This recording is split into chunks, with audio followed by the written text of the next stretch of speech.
Doni Pratama, pelaku utama yang menghilangkan nyawa Legiman di Lapotuak, Kecamatan Gadingrejo, Kabupaten Pringsewu, Lampung, mengungkap penyesalan.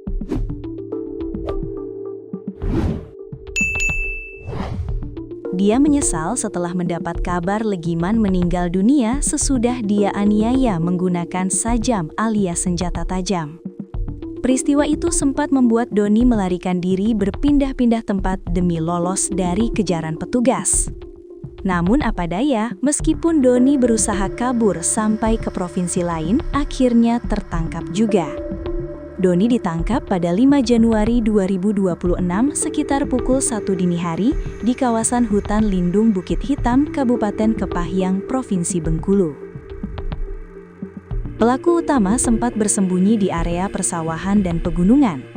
Saat penangkapan, yang bersangkutan sempat berupaya melarikan diri, ujar Kapolres Pringsewu, AKBP M. Yunus Saputra, Rabu 7 Januari 2026. Kepada polisi, Doni mengakui perbuatannya telah menganiaya korban hingga nyawanya melayang. Doni menyebut tindakannya itu terjadi secara spontan akibat emosi sesaat. Awal mula kejadian naas itu saat dirinya dan korban berada di dalam Lapotuak. Keduanya tidak saling mengenal bersenggolan yang kemudian memicu keributan. Awalnya kesenggol, Pak. Terus dia nenggor-nenggor saya dan menarik baju saya. Sebelumnya nggak kenal sama sekali, ujar Doni. Keributan kemudian berlanjut keluar Lapotuak.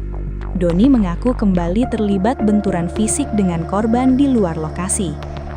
Yang pas di luarnya itu, dia menantang saya, Pak, ujarnya. Akhirnya pertikaian itu berujung pada penganiayaan sampai Legiman meninggal.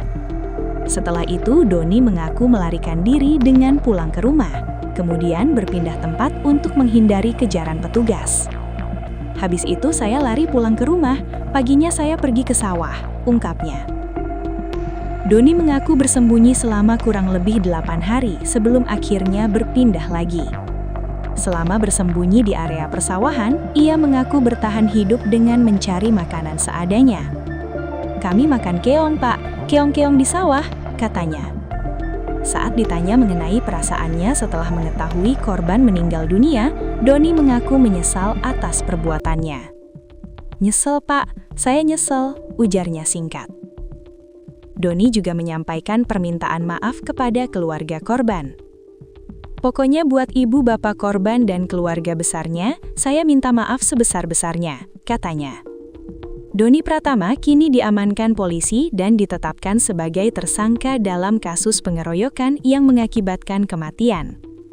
Ia dijerat pasal pembunuhan serta kekerasan secara bersama-sama yang mengakibatkan korban meninggal dunia dengan ancaman hukuman belasan tahun penjara. Selain Doni sebagai pelaku utama, pihak kepolisian juga berhasil menangkap seorang lainnya bernama Nofrianto pada 29 Desember 2025 di wilayah Kabupaten Pesawaran, Lampung. Nofrianto ditangkap terlebih dahulu sebelum polisi meringkus Doni di Provinsi Bengkulu. Kapolres Pringsewu AKBP M. Yunus Saputra menyebut penangkapan Nofri berkat kerjasama keluarga pelaku yang bersikap kooperatif. Setelah berhasil mengamankan Nofri, lantas petugas polisi jajaran Polres Pringsewu melakukan pengejaran terhadap Doni, pelaku utama. Doni berhasil ditangkap pada 5 Januari 2026 sekitar pukul 1 WIB di kawasan hutan lindung Bukit Hitam, Kabupaten Kepahyang, Provinsi Bengkulu. Pelaku utama sempat bersembunyi di area persawahan dan pegunungan. Saat penangkapan, yang bersangkutan sempat berupaya melarikan diri, ujar Yunus. Sementara itu, satu pelaku lainnya berinisial S hingga kini masih dalam pengejaran aparat kepolisian. Polisi terus melakukan pencarian dan mengimbau pelaku untuk segera menyerahkan diri. Kasus pengeroyokan tersebut bermula saat korban Legiman dan para pelaku sama-sama mengonsumsi tuak di Lapo Tuak milik Sugeng, Pekon Wates Selatan. Senggolan di dalam lapo memicu adu mulut yang berlanjut keluar lokasi dan berujung pada kekerasan secara bersama-sama. Dalam peristiwa itu, Doni Pratama diketahui melakukan penusukan terhadap korban menggunakan senjata tajam jenis badik. Akibat luka tusuk di bagian dada kiri, korban meninggal dunia saat mendapatkan perawatan medis.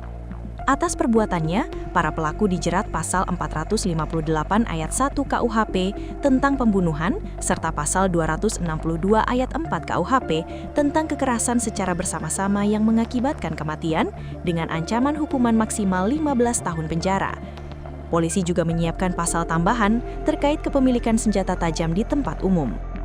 Kapolres Pringsewu AKBP M. Yunus Saputra menegaskan bahwa pengungkapan dan penangkapan pelaku akan terus dikembangkan hingga seluruh pihak yang terlibat berhasil diamankan.